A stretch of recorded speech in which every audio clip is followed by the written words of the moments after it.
Bienvenue sur NapDMB. N'ayons pas peur des mots bibliques, la chaîne qui vous dit tout sans tabou. Aujourd'hui, le mot sera hypocrite, hypocrisie aussi. Une définition rapide du dictionnaire qui nous dit ceci. Concernant l'hypocrisie, en fait, c'est le fait de s'attribuer faussement des valeurs ou des pratiques morales ou une forme de vertu. C'est aussi le fait de critiquer autrui qui va être fondé sur une valeur à laquelle on va se contredire nous-mêmes ou soi-même. Voilà, premier verset tout de suite dans la parole de Dieu, dans le livre de Matthieu, chapitre 6, verset 2, qui nous dit ceci.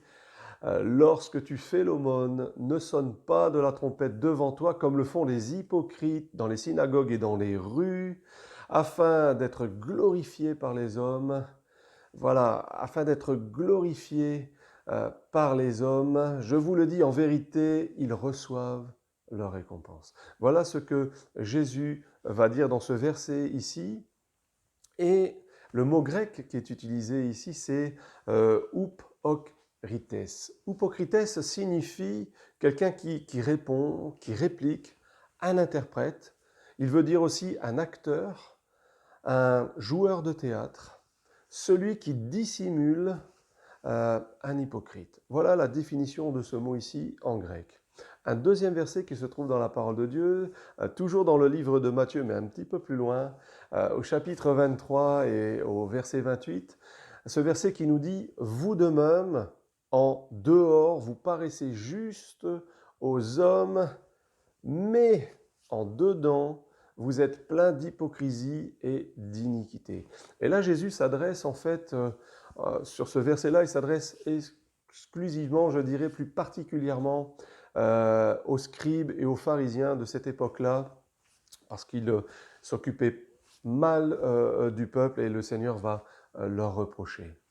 Et le mot qui est utilisé ici par Jésus, c'est hypocrisis. Hypocrisis, c'est un peu comme le mot d'avant qu'on a vu. C'est celui qui répond, c'est une réplique, c'est le rôle d'un joueur de théâtre, c'est aussi la dissimulation et l'hypocrisie.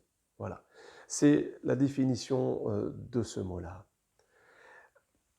Ce mot qui est un mot fort, je dirais, dans la parole de Dieu, qu'on n'emploie pas forcément souvent, c'est un mot qui est assez fort et je voudrais vous faire part je dirais, d'une expérience personnelle quand j'étais dans mon assemblée à, je suis pasteur, hein, ça, je l'ai dit, je l'ai déjà dit. Et dans mon assemblée, en fait, un jour, un dimanche matin, lors d'un culte, le Seigneur m'a donné une image.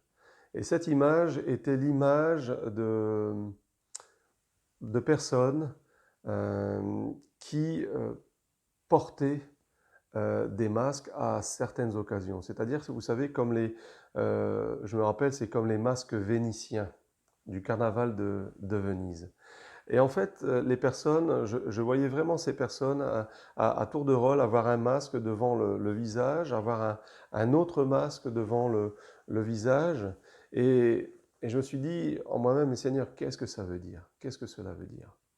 Et au travers de cette image, le Seigneur m'a fait comprendre que en mettant un masque devant le visage, en fait, la personne est toujours derrière, mais elle est masquée.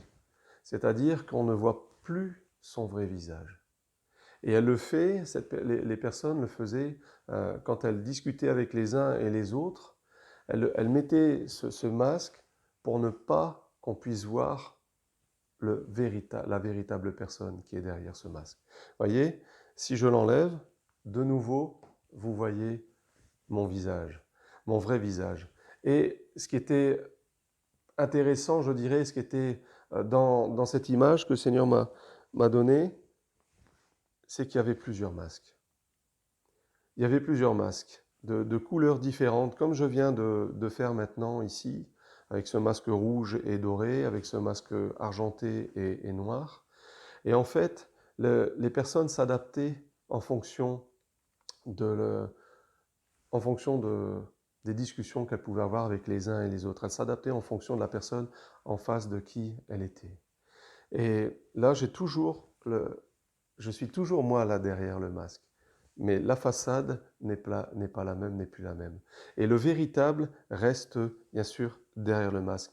Et l'invitation du Seigneur, ce jour-là, pour l'Assemblée, pour l'Église, était de dire ceci: laissez tomber les masques. C'était comme cette phrase qui dit bas les masques, laissez tomber les masques et soyez sincères, soyez transparents les uns envers les autres, qu'on puisse voir à chaque fois votre vrai visage. Je prendrai aussi l'exemple du caméléon. Le caméléon, cet animal qui a la capacité de pouvoir changer de couleur en fonction de l'environnement dans lequel il se trouve.